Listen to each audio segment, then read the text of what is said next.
In the intricacy of college life, one question often surrounds the idea of relationships. Are our friendships genuine or are they merely unspoken contracts of convenience? In this episode, we delve into the complexities of college friendships, differentiating superficial transactional connections from a genuine one. While contractual relationships often play a huge role in our university environment, those connections are built on mutual benefits for establishing genuine relationships that steer our college experiences. We emphasize the necessity for establishing genuine relationships that steer around emotional support, understanding, and a sense of belonging. So, hi everyone, and welcome to the Self Care Therapy Podcast. And I am Rizal, and we have here these two AB Political Science students that is meron silang background sa student leadership. And makakasama natin sila para pag-usapan yung topic natin for this episode. So, hello guys, and introduce yourselves. Hello everyone, I am Shaina Enriquez from Political Science. Hi everyone, I am Joshua Carl Sanchez, also from Political Science. So, yeah, welcome to our podcast. Hello. Oh my God. So, before tayo mag-dive deep dun sa mismong agenda or sa topic natin, kamusta naman ang college life lately para sa inyo bilang freshman students? So far, so stressing. Like, biglaan, pag-wish. No. Sa akin naman, okay lang naman, masaya naman siya. Talagang nakakagulat lang talaga yung workload ng UST sa, parang hindi siya yung typical na parang chill lang. Yeah. Parang hindi ka pwedeng magpakatanga dito. Yeah. Hindi talaga pwede. So, papunta sa main agenda natin, or sa main topic, i-describe niyo naman kung ano yung social life niyo, or like more on, mahilig lang ba kayo sa maliliit na circle? Like, minamaintain niyo ba yung friends niyo, or like yung circle niyo na nang maliit lang, or gusto niyo na ng maraming friends? Like, so, for example, sa university, marami kayong connection, maraming friends, like ano ba? Like, i-describe niyo na. Siguro as for me, since I've joined several theater organization, parang more on madami akong colleagues, madami akong kakilala, but not the one na you can call na friend for me. But I'm open sa idea na okay, you'll meet new friends, you create big circles. Pero parang there's always a thing na babalik at babalik ka sa circle kung saan ka talaga nanggaling. Ganon. How about you, Josh? Ako sa akin, siguro like, madami akong connection outside ng ng class natin and pero at the end of the day, parang yun, kagaya kay Shina, parang I like to keep my circle tight. So parang ngayon kasi nag-opt out ako of joining orgs, parang gusto ko na mag-test ng waters ng academics. Pero sa connections ko right na madami siya, pero like more on personal talaga siya, like nakilala ko sila like personally. So, ayun, pero pagdating sa friend group, gusto ko yung kasi mas madali talaga i-manage pag mas maliit yung Yeah. circle. So, ayun, parang yung talagang people na parang kaya kong tawagan right away, parang yung mga one call away friends, maliit lang siya. Pero, at the end of the day, syempre hindi natin madadali. Kailangan natin yung mga quick connections na parang may kailangan ka sa ganito. Yeah. I think, ayun, and I think that's okay naman. So, di ba, parang bilang mga freshman students tayo dito. So, parang, di ba pag high school, parang minsan kasi di ba, yung mga nakakasama natin yung junior high, minsan nakakasama pa natin ng senior high. So, parang yung environment natin, parang ganun pa rin, same pa rin. Pero ngayon na like big university, nasa Manila na tayo, may like yung college life, or like yung like basically yung life natin, or like yung social life natin, lumawak talaga siya. Then, nagkaroon tayo ng iba't ibang connections or relationships na nabuo ngayong college na tayo. Siguro sabihin natin may mga nabuo tayong close friends na ganyan. Or meron din naman tayong mga circles or like circle of friends na sabihin natin na nabuo lang siya kasi kailangan mo lang kasama sa classroom, gano'n. Like, kailangan mo lang kasama or like, kailangan mo lang kadamay sa college life mo. Kailangan mo, like, sa college journey mo. Like, kailangan mo lang kadamay sa paghihirap. So, ano naman yung thoughts niyo sa mga contractual relationships na tinatawag ng gano'n? Like, kasi di ba pag gano'n na parang maiisip mo na parang pag sinabing contractual relationship, parang ang bad thing niya. Or like, sinasabi na parang, uy, dapat hindi ka nag-engage sa ganyan kasi hindi siya genuine. Pero at the same time, gano'n naman yung nangyayari. Like, inevitable siya. So, anong like thoughts niyo about doon? Like, paano niyo nakikip na magkaroon ng contractual relationships sa ibang tao, pero meron din kayong mga intimate and personal circle of friends. Siguro kasi, aminin natin or hindi, in one way or another, kakailanganan natin ng contractual relationship sa ibang tao. Like, ang lawak na ng environment na ginagalawan natin. And parang it's impossible for you na gumalaw sa isang university na sobrang limited ng connections or like ng kilala mong tao. In one way or another, kakailanganin mo din yung tulong ng tao para maging bearable sa'yo yung college life mo. Ganun. So, parang yung view ko dyan is meron siyang bad thing and good thing sa pagkakaroon ng contractual relationship sa ibang tao. Siguro one thing na nagiging negative sa kanya is, ayun nga, hindi kayo nagiging genuine sa isa't isa. Yung connection nyo is hindi genuine.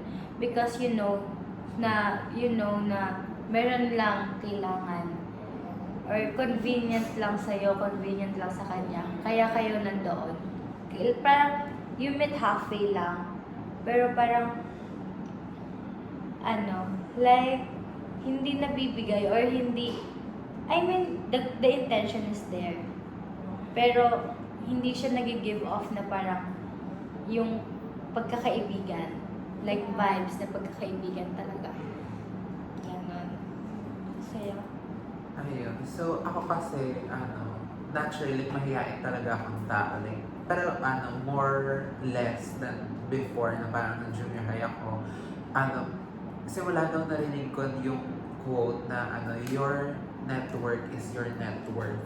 Kumbaga, yung success mo sa buhay will be determined by the people you know, by the people you can contact. And, Yeah. I think na, siya, parang may, sa society, at a disadvantage talaga yung mga taong naturally introverted. Kasi sobrang helpful na mga people na parang, halimbawa, may mga kakilala ko right now na nakakausap ko lang sila pag may itatanong sila sa akin or may itatanong ako sa kanila. Halimbawa, sa mga kainan dito sa UST, uy, masarap daw dito. And that's okay. I don't think that contractual friendships are not genuine. Less personal lang siya and less intimate lang siya. Doon sa mga taong natatawag na lang natin as not even friends, yung best friends talaga natin. Parang hindi siya necessarily bad. So yun, though may connotation na siya, parang nandito ka lang pag kailangan mo. But that's the point. Parang low maintenance connection siya na nandun lang for if ever may i-reach out ka. Kasi parang ngayon pa lang, natitrain na tayo for the real world where may kanya-kanyang buhay yung mga tao na hindi kailangan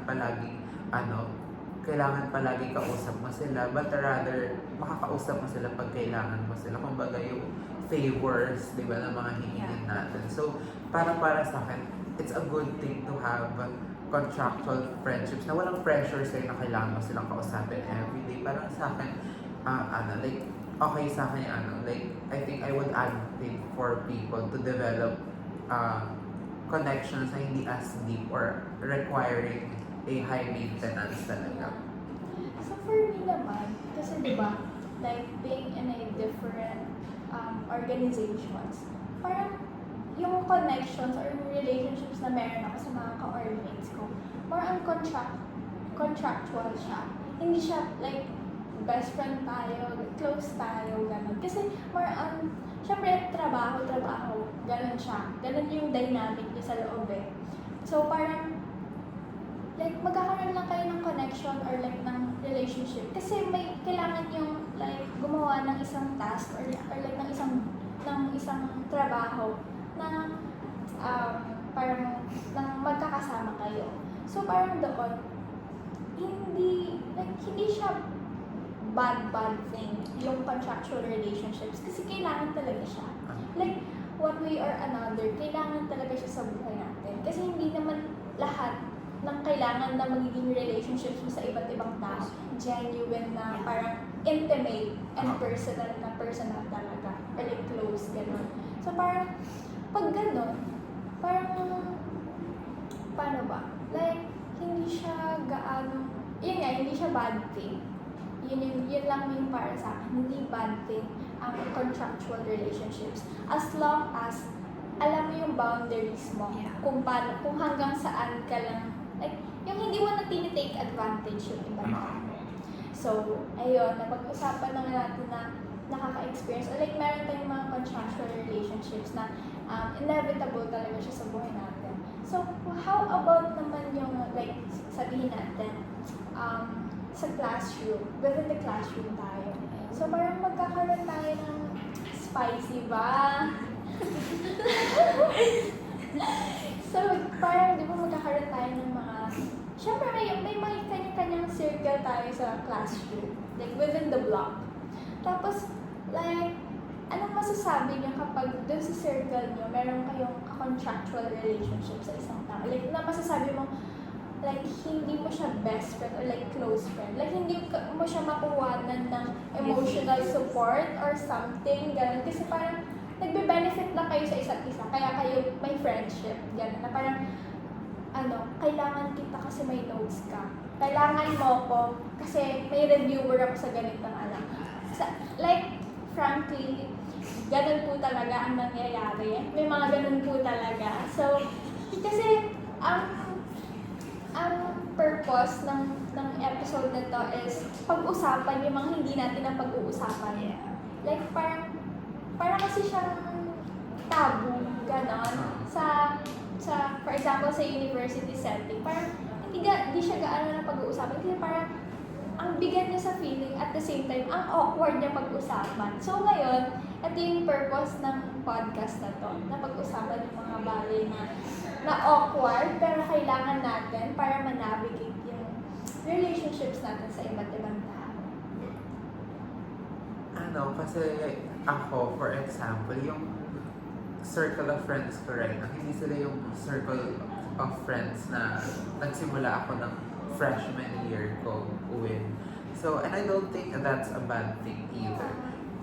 Parang at that time kasi contractual siya in a sense na parang may sense of belonging ka agad. Kasi di ba syempre, since bago tayo sa university, ang hirap maghanap ng sense of belonging. So parang yung naging contract namin is, like parang, syempre unspoken rule siya, pero parang, tayo yung sama-sama pag ganito, paglalabas na kanin.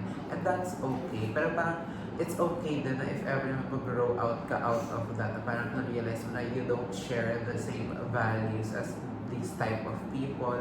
Parang, I think, normal siya, especially sa freshmen, na, di ba, sabi nga nila, parang malalaman daw ng freshmen yung mga pagka isang buong block sila pag gumala, di ba? So, parang, ngayon, I think I've found, or at least, hindi man, like, hindi lang specific sa circle of friends, where I've recognized the people na kaya kong i-share yung values ko without feeling judgment. Na parang kaya ko silang tawagan regardless, kaya ko silang kausapin comfortably with any topic na and hindi ko ma-feel na parang off yung energy, gano'n. So parang para sa akin, I think sa university setting, talaga magsa-start off kayo as contractual friendships. Tapos sa kanya magba-branch out into better, well-connected na mga friendships. Kasi doon yung ma-recognize. Pero doon naman sa anlik yung sa mga kailangan ka. Siyempre mga classmates ka talaga na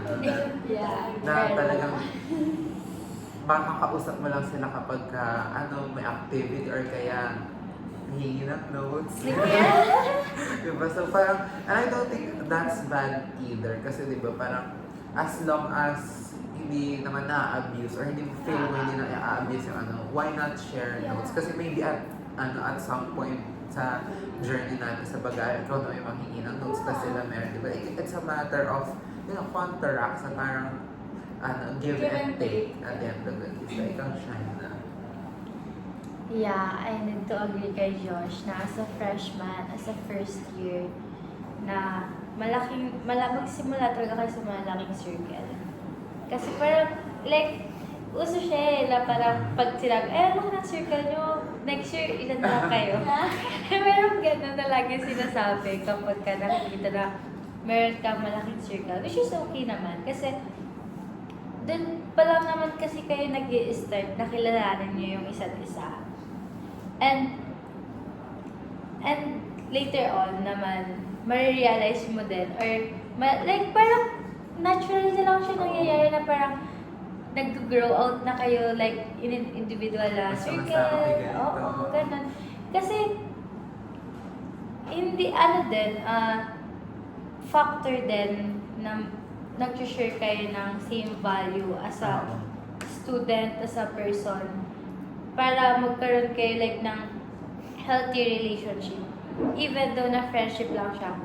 Kasi, parang all throughout our study dito sa university for 4 years, parang kailangan natin ng support system talaga na you can call upon kapag merong something or may nangyari sa'yo. Na ayun nga, na alam mo na walang judgment na mangyayari kasi kilala mo na siya na parang alam mo yun, yung connection nyo is nagiging deep kapag tumatagal na yung panahon. So, ayun, I think normal naman siya na mag-grow out kayo pero magsimula pa kayo sa malaki. Kasi, Filter out. Yeah. Nasa sala. So like, yun, naka-experience tayo ng mga contractual relationships and nag-grow up na.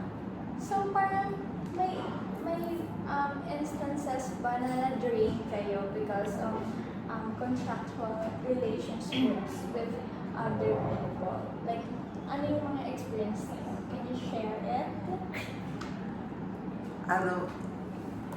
Siguro, siya, like, part talaga siya ng friendship, kahit na hindi sa contractual rin, kahit sa friends natin, hindi talaga matagal ng best friend. May mga times na madadrain tayo, and maybe that's not about them, maybe hindi about sa maybe about sa'yo na yan, parang ano.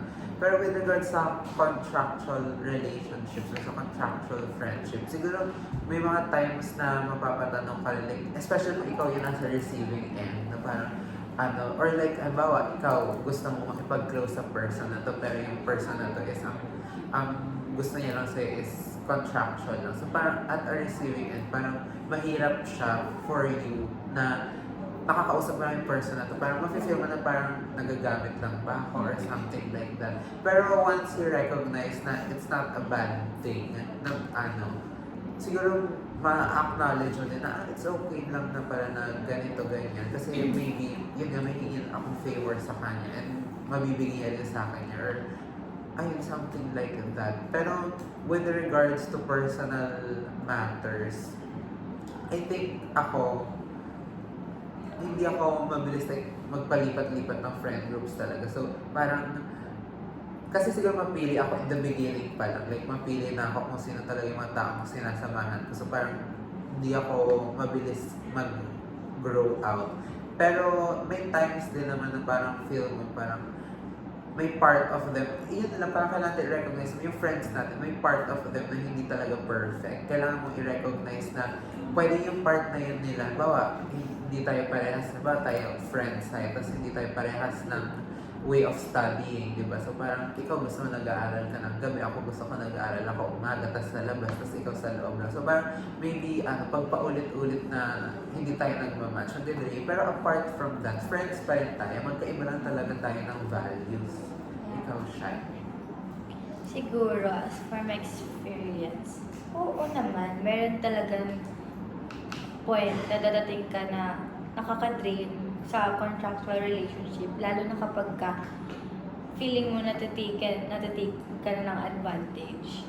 Kasi, di ba, like, contractual, parang meron kang ma-receive, meron kang ititake. Meron kang matitake, meron kang ibibigay. Give and take. Like, it should be a give and take relationship. Pero, nakaka-drain sa part na parang you'll always be the one giving na lang.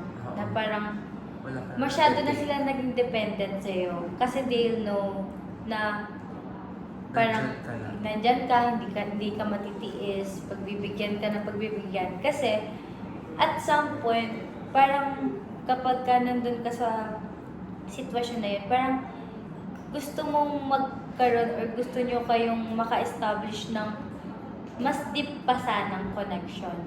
Kasi, parang ang hirap din sa sarili sa part mo na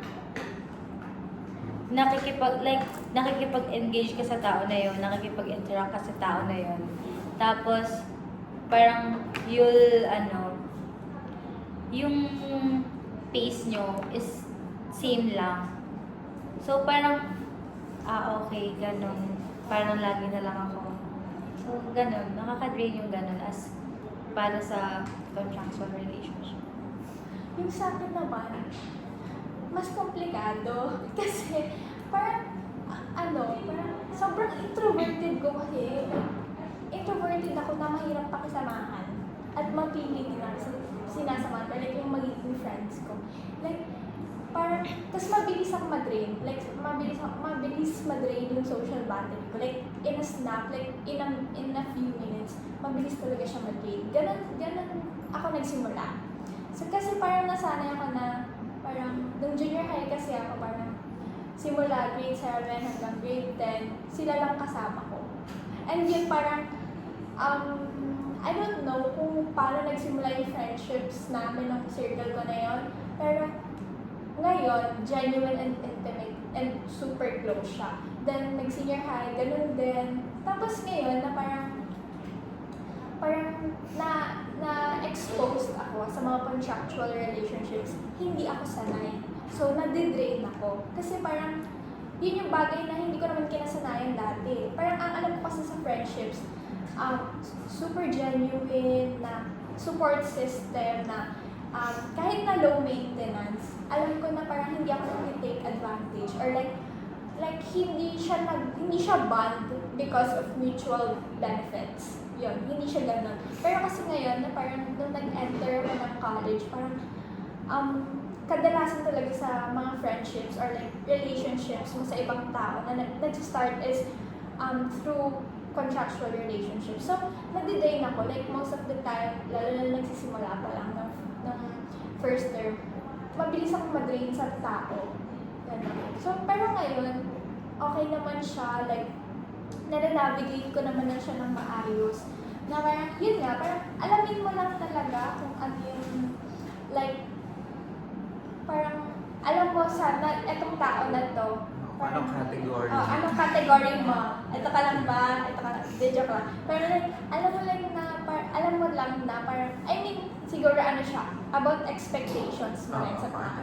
Na parang, baka kasi, like yun nga, parang, puro give ka ng give. Kasi alam mo na parang, gusto mo siya maging friend eh. Parang nakikita mo yung sarili mong friend mo siya. Like, magka-vibe kayo, gano'n. Pero siya, parang nag-iisip niya na, parang, nasa contractual relationships lang kayo. Nagkakaband lang kayo kasi may mutual benefits or like may pareho kayong pangangailangan sa isa't isa. So, parang doon, kailangan mong i-navigate kung paano, like, parang kailangan mo i-navigate yung pagkakaiba nila. And dapat, na kahit na magkaroon ka ng contractual relationship sa ibang tao, like, magkaroon ka rin ng bond through, like, personal, intimate, and close circle of friends. So, ayun. Anong next question natin? So, eto naman. Di ba, napag-usapan na natin ng contractual relationships. Dito naman tayo sa genuine connection. Paano mo masasabi na may genuine connection or genuine and intimate and close relationship ka sa isang tao or like sa isang circle?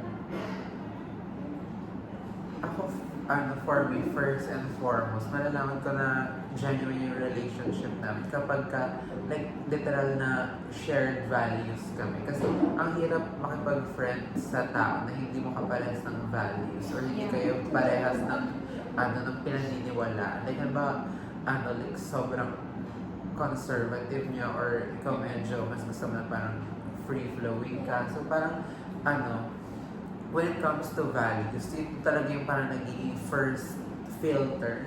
First, parang kung yung first door na, like kung makakapasok ka doon sa door na yun, yung values ng as a person, like, values, kasama na yung ugali, yung attitude nila in life, tapos kung kung yung behavior nyo ba, gano'n. So parang yun yung nagiging Tapos, yung isa ko pang way kung paano ko nade-determine kung genuine ba yung relationship is kung ba siya, kaya ba siya ng maging low maintenance. Yung na kaya ba nating mag-usap ngayon tapos pag nag-stop tayo mag-usap for like 2 months, 3 months, pag nag-usap tayo ulit is ganun pa din yung dynamic natin parehas. Pagka na mo yun, kasi parang nagiging sign siya na na may tiwala kayo sa isa't isa, may comfort kayo sa isa't isa, may tiwala kayo na mabuting tao to. So, pagka nag-usap ko ulit nito, ganito pa rin siya. Parang there's trust in that. Parang necessary sa kahit anong relationship, friendships, romantic,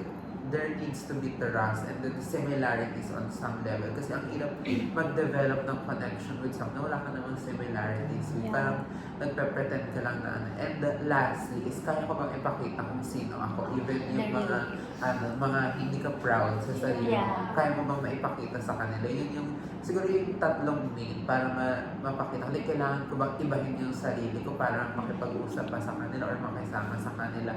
Pagka nahanap na, kasi parang yun talaga yung golden pagka nahanap mo yung people na yun, parang hindi mo na sila dapat pakawalan. Yeah, factor yung mga sinabi ni Joshua para ma-determine mo if genuine ba yung connection mo sa friends mo. Pero as for me, siguro, one thing na paano ko ma-determine kung paano, like, if we have genuine connection. Siguro yung kapag kakakilala niyo pa lang, tapos parang ang gaan na ng loob mo. Like, you feel like ang tagal mo na siyang kakilala. Na you can share your deepest na tinatago mo dyan sa'yo. And you will not be afraid na baka ma-snitch ka, na baka ilabas niya kasi baka masyado lang ako oversharing. Yeah, yung ganun. Kasi mahirap din makahanap ng mga tao. Aminin natin, mahirap makahanap ng mga tao na you'll feel comfortable na i-share yung mga nasa deepest recesses of your heart. Wow! Nasa deepest recesses. Oo. Tapos, second, I think is, yun nga, yung, meron kasi diba tayong mga friend groups, syempre meron tayong iba-ibang circle. Tapos, sa iba-ibang circle, meron tayong iba-ibang personality. Kunwari sa circle na to, ay ka lang, pa-sweet ka lang, pa-shy ka lang. Tapos sa next, kilala ka parang bilang barubado, ganyan. Pagka nahanap mo yung genuine connection mo, hindi mo na kailangan mag-set ng multiple personality. Kasi parang all in na yan, ayan na yun, mix and match na yan lahat sa isang group na yan. So, I think na yung kung mahanap yung mga ganong tao, parang i-value talaga sila kasi it's rare na makakita ng mga ganong tao sa panahon ngayon. Lalo na sa lawak ng ginagalawan nating environment. So for me naman, bilang mapiling tao at bitchesa na tao talaga, mahirap talaga akong makahanap ng ng genuine connection sa iba't ibang tao dahil sa ugali ko. Like, inaamin ko naman na talaga. Ganon. I mean, alam naman na siguro nilang dalawa kung gaano ang ugali ko. Yes. Pero like, kahit na ganon, na kahit na siguro sabihin natin na may traits talaga, or like, siguro most ng personality traits ko is pangit talaga or like parang masasabi ng ibang tao na brat, ganon, or like parang anong term na yun? Parang maldita, ganon, or like unapologetic, rude, or something ganon. Parang alam nila na parang there's a good in me, ganon, na ganyan ka lang pero mabait kang tao, ganon. Tapos siguro one factor is parang they make me feel seen, ganon. Yun kasi yung parang binavalue ko talaga na ay may genuine connection or like BFF ko talaga to kasi parang naiintindihan na, like hindi siya yung naiintindihan na parang kapag nagsabi ko, tapos parang advice siya ng advice, hindi siya sa ganon, parang alam mo yung parang papakinggan ka lang, titingnan ka lang, or like yung presence lang nila, alam, parang malalaman mo na naiintindihan ka, ganon. So parang genuine connection, siguro para sa akin, more on, ano siya, yung, anong tawag doon? Nakalimutan ko na naman yung term. Parang more on, ano siya, anong tawag dito? More on,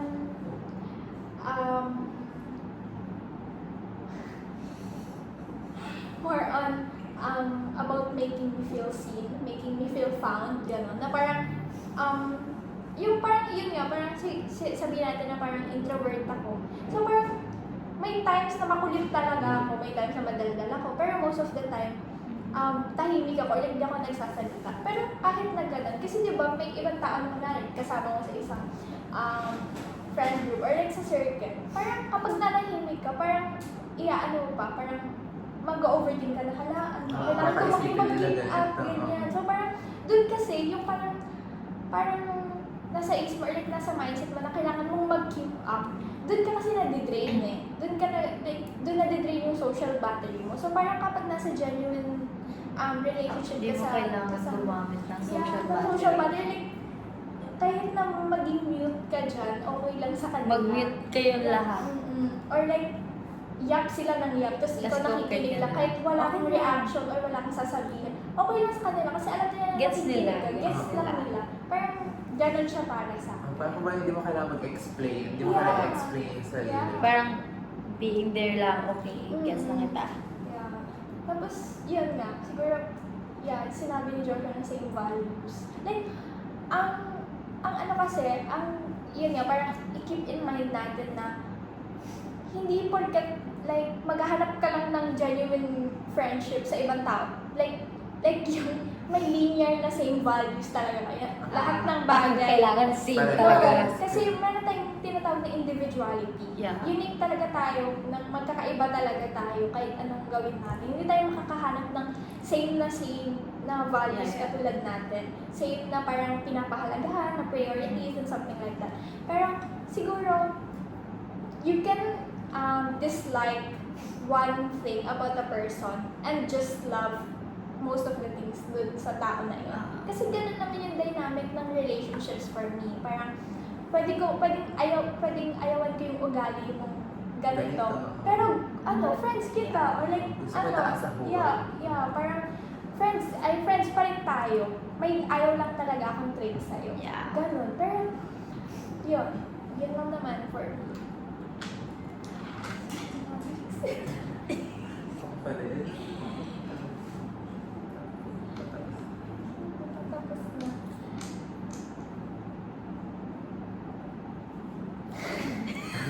Wait lang po. Hindi ka pagpa-upload, sabihin mo tatapusin na natin. Kasi tuloy. Eto.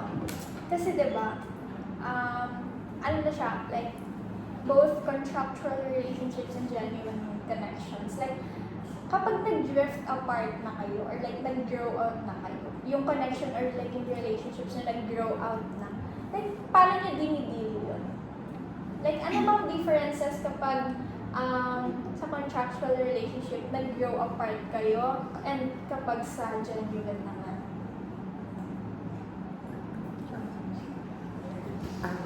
Kasi for me, like, siguro, to put it into context, siguro ang best example ng ganito is yung mga friends natin from senior high. Kasi, di ba like, hindi naman, like, sobrang genuine talaga ng mga nabuo natin from senior high, even like maybe from the past, pero ngayong hiwalay na tayo or nag-iba-iba na tayo ng school, pag nag-drift apart tayo, parang magta-transition siya into contractual relationships. Or siguro depende na lang kung halimbawa talaga magkapit-bahay kayo na wala kayong choice kundi mag-usap palagi or magkalapit yung school nyo. Pero yung sa mga ibang friendship na dating kaklose mo talaga, pero ngayon magkalayo na talaga yung universities. So parang in some way, force kayong mag-transition into contractual friendships na mag-uusap kayo kapag ganito or mag-uusap kayo pag mabibisita siya. Tapos, ay, nakita tayo, gano'n.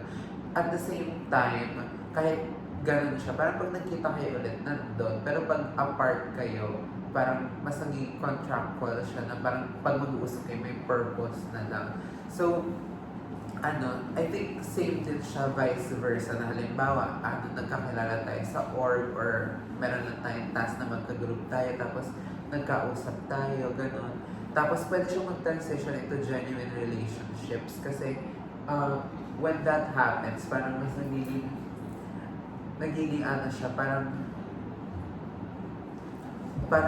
mas nag-change yung dynamics. So parang dapat you on a personal level is ma-recognize mo kung kailan yun mag-shift. Tapos kapag it's the opposite, na parang feel mo negative yung effect niya sa'yo, dapat siguro communication is a key din na parang and effort kasi parang you need to reach out din na parang feel mo nag-drift na kayo into contractual relationship, parang you need to spend more time together. And if hindi kayo nag-aalign sa mga kagusto, maybe it's for the better na mag-shift kayo. For me naman siguro, you have to deal with it na lang eh. Kasi like, both contractual and genuine, one way or another, parang you'll grow out din talaga. Like, magkakaroon kayo ng different, own lives na hindi na fit na makibilong ka pa doon. And that's sad, but that's okay, that's normal. Kasi, bilang tao, iisipin mo lang, siguro sa akin, bilang tao, iisipin ko lang na if mag-grow apart ako sa mga genuine and contractual relationship ko sa iba, siguro magiging happy na lang ako sa kanila. Kasi, parang, at least, kasi guys, for me, ang hirap sa akin mang-cut off. Like, ang hirap sa akin na i-leave mo yung table even though wala ka nang nabe-benefit or wala nang good intention sa'yo. So, parang it took a lot of courage na grow out ka or like makipaghiwalay ka ng connection or i-cut mo yung connection mo sa ibang tao. So, I'll be happy for them kasi they're strong and it took a lot of courage talaga. So, for the last question, hindi naman interview.